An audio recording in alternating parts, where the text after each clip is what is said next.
Recording has started. Yeah. So we were discussing about the lipids in the last class, and in today's class I will just briefly tell you, since we are talking about the carbohydrates and fats, so there are certain pathways or the metabolism of carbohydrates and fats and all. So basically, if you look into the metabolic pathways of carbohydrates, so sorry, so there are actually, we can look into the carbohydrate metabolism. There are 10 different pathways such as glycolysis, then how the pyruvate converts to acetyl coenzyme, then citric acid cycle, gluconeogenesis, and so on. Photosynthesis is included as well. How these carbohydrates are actually getting formed and how they are getting degraded in the organism's body. So if you look into this cycle, can anyone tell me what is this cycle is all about? I think you have read this. Glycolysis. Ma'am, in mitochondria, we do it energy production of ATP. Just 1 second. Yes, Okay.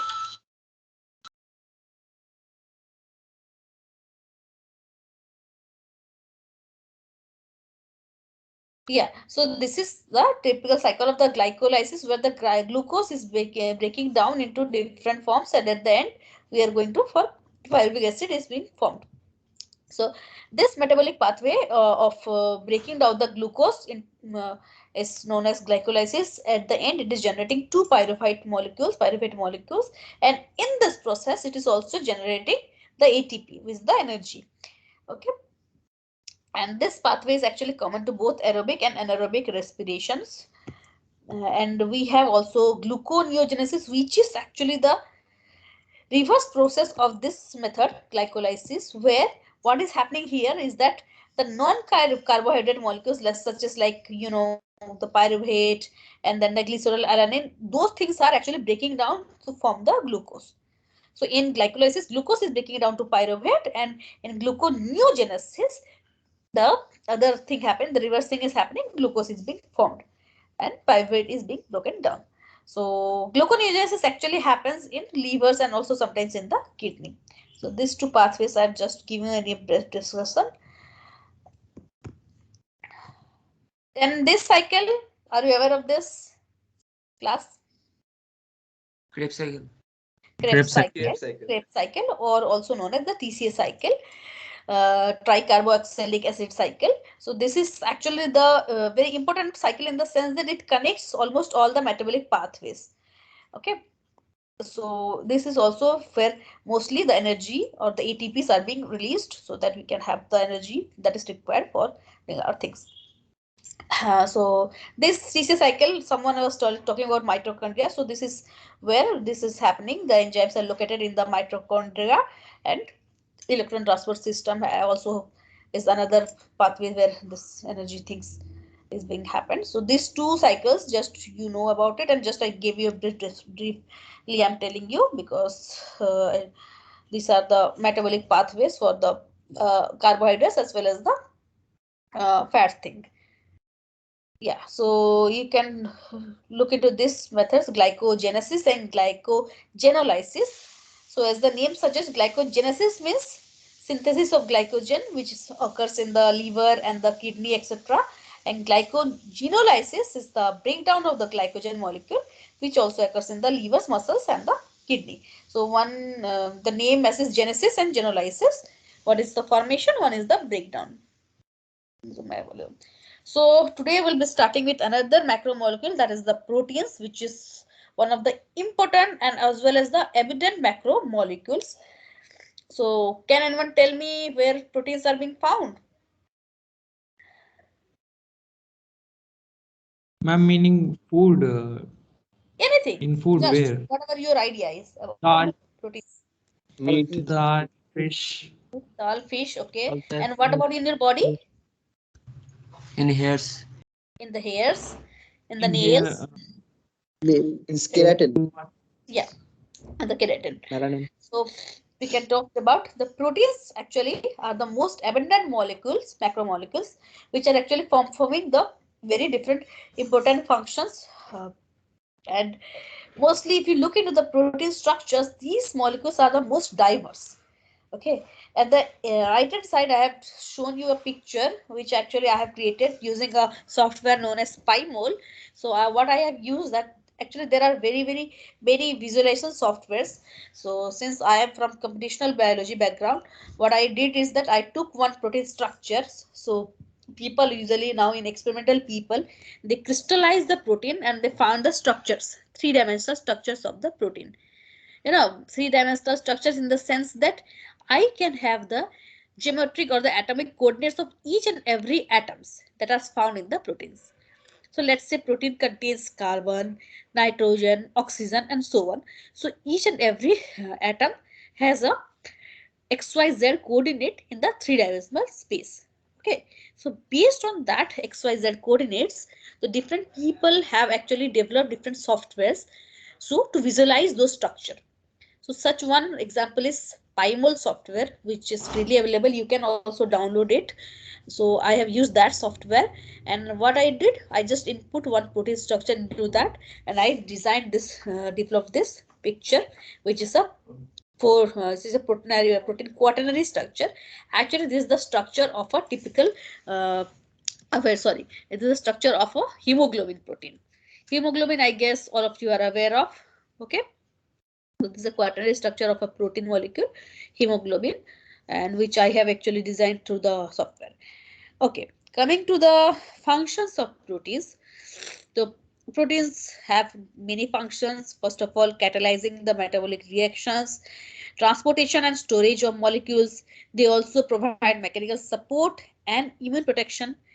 They help in the transmission of nerve impulses, which we can read more in cell biology when we are going for the signaling pathways.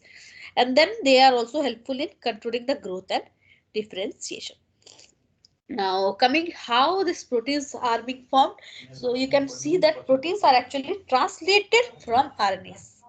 So you can see this word what I have written over here, translated. Okay, so what is translation? This we will be discussing more when we are going for the molecular biology part. So there is another module that you will be learning about molecular biology. In that we will be learning more about translation, how translation occurs and how proteins are being formed from the RNAs. Okay, just give me 1 second.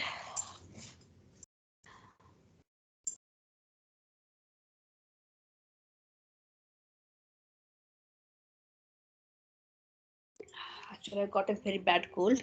That's why. Okay, so class, are you following what I have talking about proteins? Is that okay? Yeah, good. Yes, ma'am. Okay. So this is just a brief, just like I took some animations to show that what are the functions of proteins, antibody, immune system, enzymes, etc. etc. Okay. Some more examples of proteins and their functions. So ferritin is one protein which is actually used in the storage of iron. Then there are alcohol dehydrogenase, which actually oxidizes ethanol, gamma globulin. As I said, these are the typical small example of each and every part I was discussing. Just like storage of protein I was discussing. So one example is ferritin. So I was talking about immunity thing. So gamma globulin is something protein which is for the immune response. Then I was discussing starting with hemoglobin, which helps in the transportation of oxygen in the blood. Then we have insulin. I guess all of you are aware of the insulin, since diabetes has become a very common problem in every household. So you know about insulin level kam gaya, ghat gaya and all that. You keep learning about this. So these have signals of the sugar uptake. Then we have keratin. Someone was telling about keratin, which is actually found in the hair. Then some other examples, like you can see in the organisms, different other insects and all. So spider webs, most commonly seen in every household. Then the feathers, hooves and hairs, as well bones, etc. These are made up of structural proteins in the sense that they are forming the main framework of the body. So these are form of structured proteins. Now we are talking about dals and eggs. Someone were talking about, so dals like lentils and seeds, mostly the seeds and the eggs. These are the nutritious part because they contain high amount of protein in them. Then we have, see, this line is very important. Most enzymes are proteins. So earlier it was decoded that enzymes are proteins. But with experimental methods coming up, many things are coming up in biology, with the advancement of biology, we have been found that there are certain RNAs which are actually acting as enzymes. So that is why I have written here most enzymes are proteins. It is not like all enzymes are proteins. It is most enzymes are proteins. And for enzymes, you have to, you can just learn it that anything that is ending with the line ASE, that's an enzyme. So here the hydrogenase means this is an enzyme. So and most of the enzymes are protein. And then we are talking about immune system. So there are proteins which are actually antibodies which are present in the body. When you will be having learning about the immunology is there also now in your one of the modules. You can learn about more about antibodies which are actually proteins and they form the immune system. So that is some example of proteins and their functions. Yeah. So what are the monomers of proteins? I think all of you are aware of this. Amino acids. Amino. Yes. So basically the amino acids are the monomers of protein and if we go for the traditional, I mean there are some exceptions but mostly there are 20 different amino acids. So in some books you can write there are some 21, some books write about 22, but basically 20 are the most acceptable ones. Then there are some other variations and all, but generally there are 20 different amino acids which are commonly found in all proteins and all of them are alpha amino acids.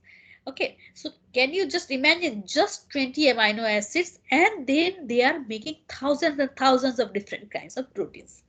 So a lot of all thanks to the permutation combinations, what are they are doing? So what is actually happening here, that how the amino acids are joining together to form protein, it's very interesting. So proteins are actually linear polymers of amino acids that are joined together with a specific type of what type of bond? Covalent bond. And this specific covalent bond we'll be discussing, which is very, very important to learn about.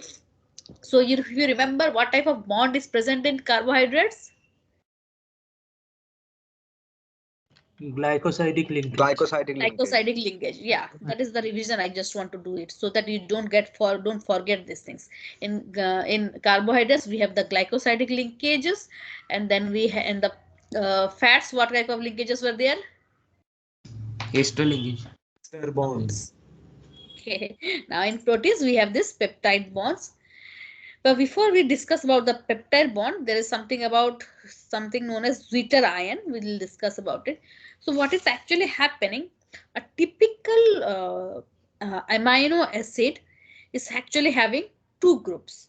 One is a carboxylic group and one is a amide group. And as you know, carboxylic group is an acidic group and the amide group is a amino group is the basic group. So what is happening that since both of them are there, so this amino acids in the solution at the neutral pH, they exist as dipolar ions, and these dipolar ions are known as the zwitterions. What is happening that one hydrogen of this basic group, one acidic group, this just goes to this basic group. So then this is happening that the basic group has actually having 3 hydrogen over here, NH3 plus, and then since the acidic group has removed 1 hydrogen, is deprotonated, it is having CO minus. So this is how a typical amino acid exists in particular solution at the neutral pH. So a zwitterion can actually have a act as a protein donor or well as a protein acceptor, because they are having both the acidic as well as the basic group. This picture I have taken from the book Leninger, as I told you to learn about it.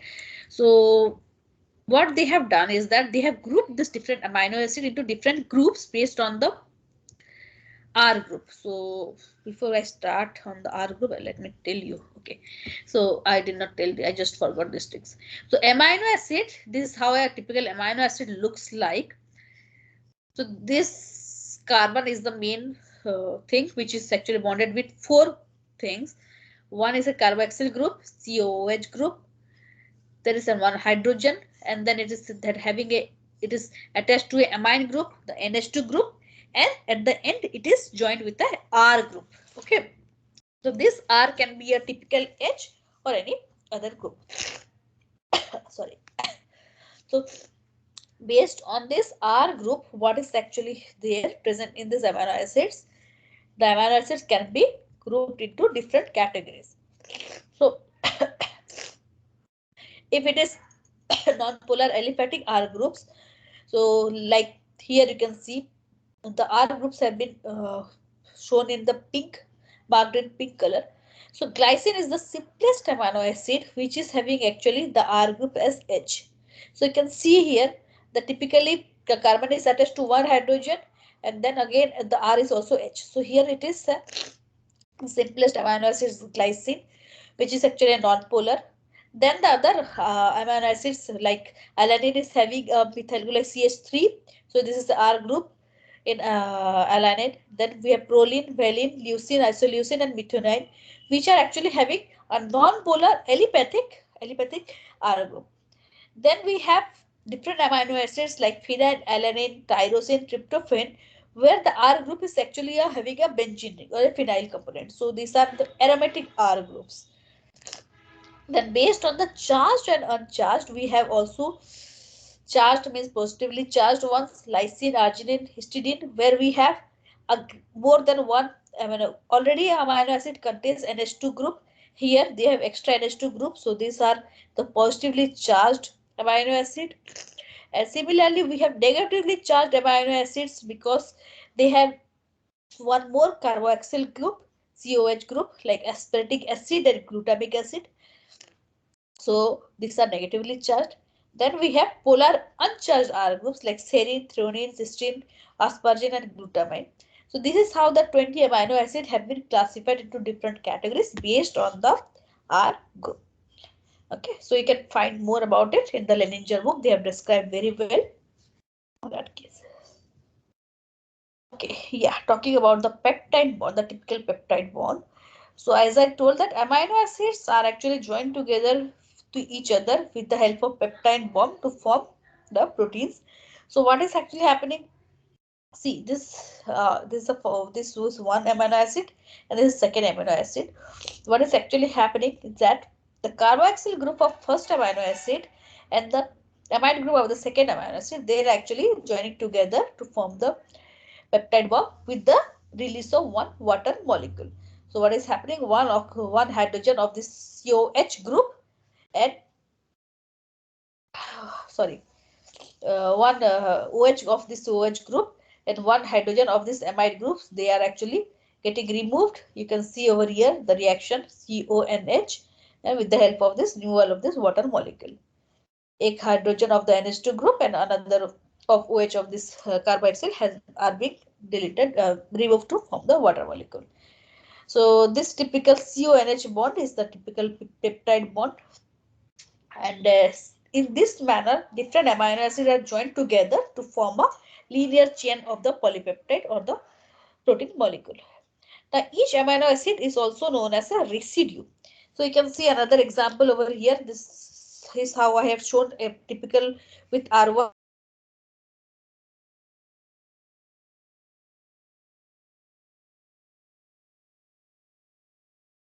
And the green one, this is the R group of methionine, and in serine, this is the R group of serine. So these two are actually joining together to form the peptide bond, and you can see with the removal of water, I have just not written any water molecule over here.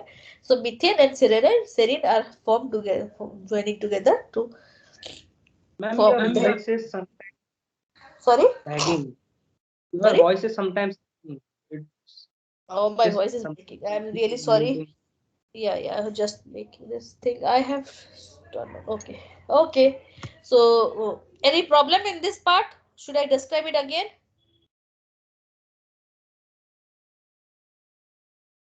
Class, Yes, ma'am. you are following peptide bond? Yes, ma'am. Any Yes, doubts ma'am. in Yes, ma'am. this? Should I just? No, ma'am. No, ma'am. Okay. Okay. Sorry, actually I got a very bad cold. That's why maybe that's why. Yeah. Okay. Okay. So here is something. Amino acids. There are different amino acids which if there are L amino acids and there are D amino acids. So L amino acids are those which are having the amino group on the left, and D are those ones we have the amino group on the right. So mostly the proteins are formed of the L amino acids. Yeah, and you can see that this peptide bonds are actually having the what type of nature, hydrophilic or the polar nature, because you can see of this things they are actually having the joined together in the amino acids. You can see in this way picture. So there is the partial negative charge and the partial positive charge are there on the carbon and the oxygen actually. So that is why they are having forming another hydrogen bonds are being water is released, and then the peptides are being formed between the different amino acids. This yeah. So what is actually happening that amino acids are being are joined together to form peptide bonds, that you know. But what is actually happening that certain amino acids actually uh, joined together in the same series. Suppose this is one amino acid, the linear amino acid linkage, and what has can happen that this methionine can actually form a bond with this glutamine, and in this way actually they form some helical structures. Okay, so what is happening? The first amino acid can actually make a hydrogen bond with this glutamine, and this way, this particular series, which is actually you are seeing in a linear form, can just actually move into a coil-like form, and that is what this forms a helical structure known as alpha helix. Or either what can happen that there are linear chains, and then this linear chain, suppose this is a linear chain, this is a linear chain, what can they happen that hydrogen bond can form between these adjacent lines, and then they can form some beta sheets. We can talk about this later on, what is actually happening. Yeah, so we talked about peptide bonds. Now we talk about the hydrogen bonds, because what is actually happening that amino acids can form hydrogen bonds between two amino acids, and then they can fold and to form some helicals like structures, which is actually also can form the different structures of the protein, which is also the protein folds or protein folding. So they are actually forming a very important role in the folding of the protein, so that protein are very complex structures. So similarly, simple amino acid if linked together, they are forming linear chains, and these linear chains can actually turn around itself to form helical like structures. We can look into that. The pitch in one turn, the length of the turn is 0.54 nm. I'll discuss more about these things later on.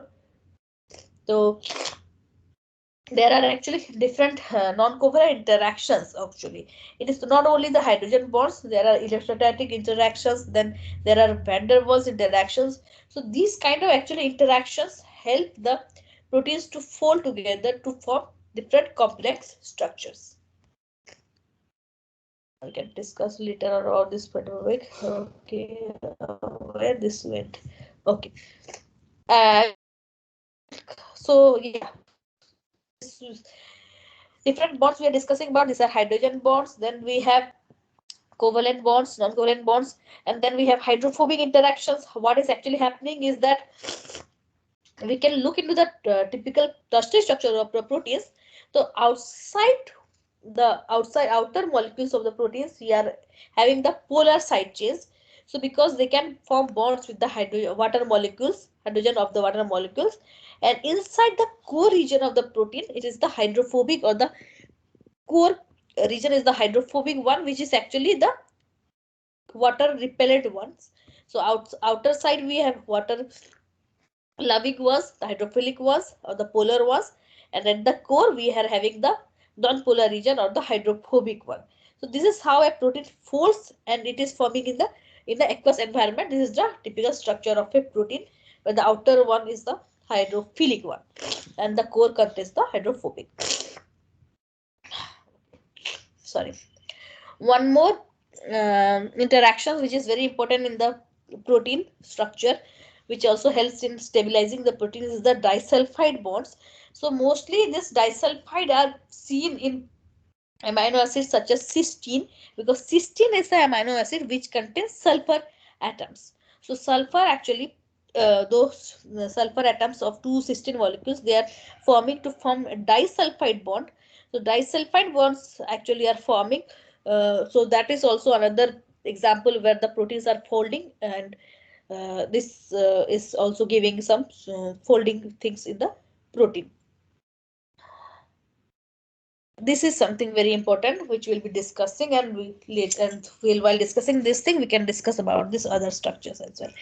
So proteins, as we know, actually there are the protein hierarchy. If you look into the structure, how these proteins are organized, so the typical ones, simple amino acids are linked together with the help of peptide bonds. That is the plain linear chain. That is the primary structure of the protein. Simple amino acids, just like a linear chain, like lysine, glycine, leucine, valine, alanine, histidine, and so on. So you can look here that when I have written here LYS, so that is the actually short form of the typical amino acid lysine, the 3-letter code. We also have a single letter amino acid code of the amino acid. So lysine, the single letter code for lysine is L. Sorry, lysine is K. For leucine it is L. I just forgive this. And glycine is G, then leucine L. So these are the letters have been decoded, and the amino acids are actually been written in 3-letter code or 1-letter code. So simple arrangement of amino acid linked together in peptide bonds, they form the primary structures. Now what happens is that when this primary structure actually folds with the help of hydrogen bonds, they form different structures like alpha helix or beta sheets. So this alpha helix and beta sheets are comprising the secondary structures of the proteins, which where the hydrogen bonds play a very important role. Further, when this alpha helix and beta sheets join together to form a different structure, a bigger molecule known as the tertiary structure or the polypeptide chain. And when there are many polypeptide chains which interact with each other, they form a quaternary structures or the final bigger molecule of the proteins, the assembled subunits. So this is the levels or the organizations of the protein structure: the primary structure, secondary structure, tertiary, and the quaternary structure. So as I said, starting with the primary one, primary is the simple linear arrangement of amino acid in a protein, which is actually describing all the covalent bonds, mostly the peptide bonds and the disulfide bonds.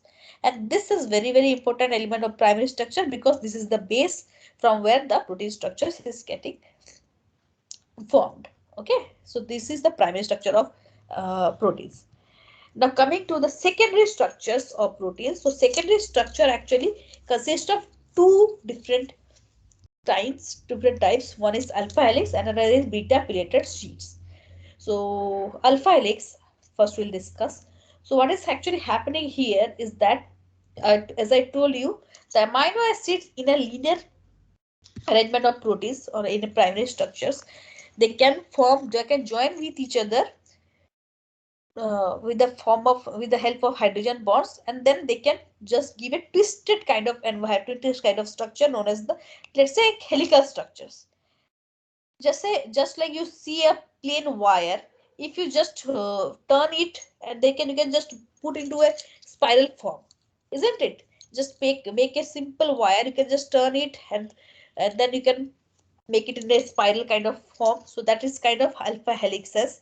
So mostly the amino acid in alpha helix are actually arranged in right-handed helical structures, and the side chains, that is the amino acid have the side chains that are actually coming out, they protrude outward in the helical bone. So we can see this is how this was completely string, the linear arrangement.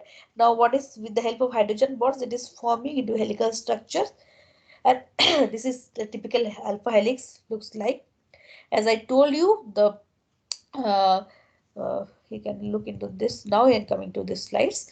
This is how it is looks like. So the pitch or the distance between in each turn, it is 0.54 nanometer of each alpha helix, and then you can here you can look into this.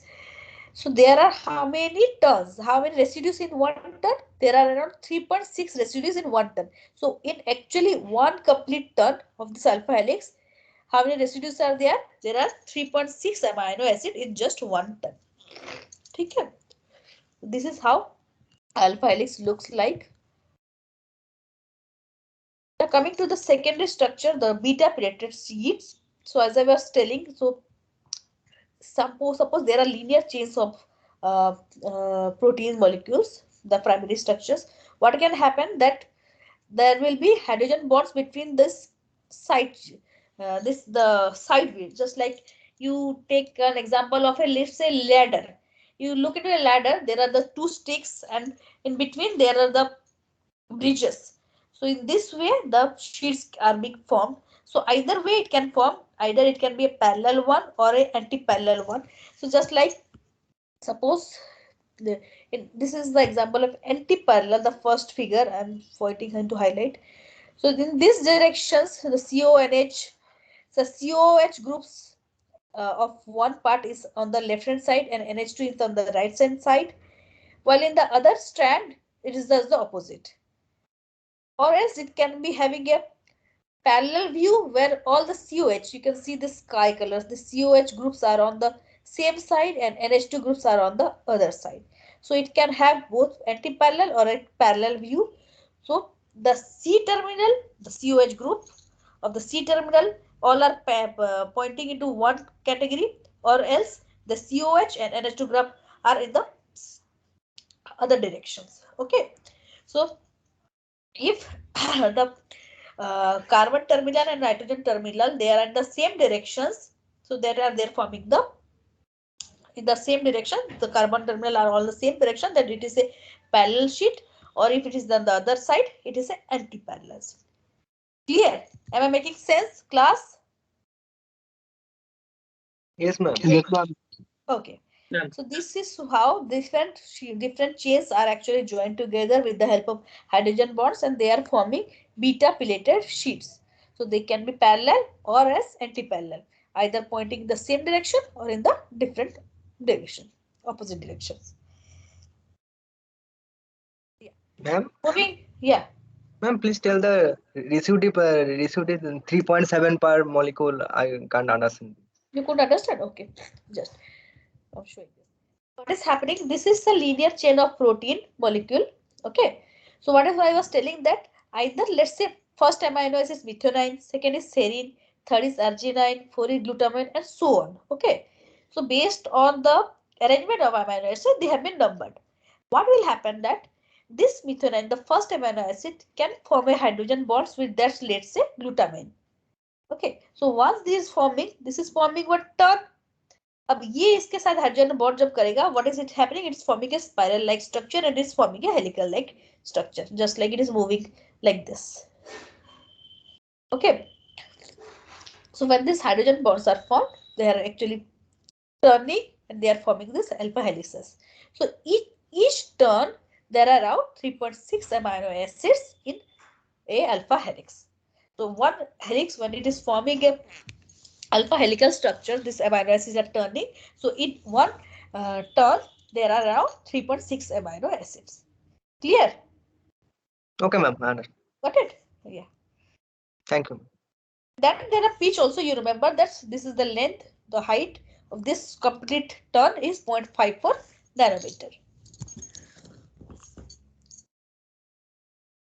Now, these alpha helices and beta sheets are forming the secondary structures of protein with the help of hydrogen bonds. Remember hydrogen bonds. Okay. Now, in tertiary structure, what is happening that many alpha helices and beta sheets come together with the help of non-covalent interactions and they form a tertiary structures or a polypeptide chain. Okay. Now, what is happening in the fourth one, the quaternary structure is happening that this many tertiary structure like the polypeptide bonds, polypeptide structures are actually joining together with the help of again non-covalent interactions to form a quaternary structure, which actually this example is example of a protein quaternary structure, hemoglobin.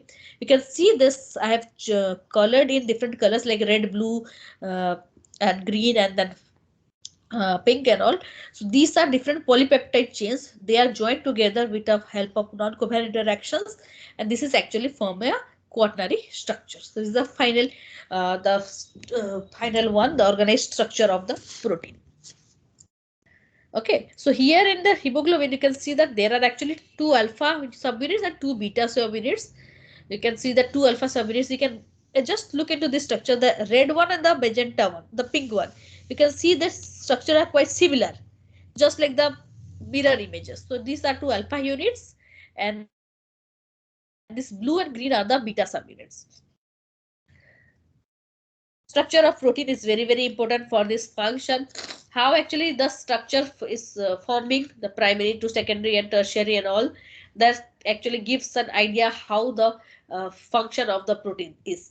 What is the function of the protein? So how these structures actually structure plays a very important role in the function.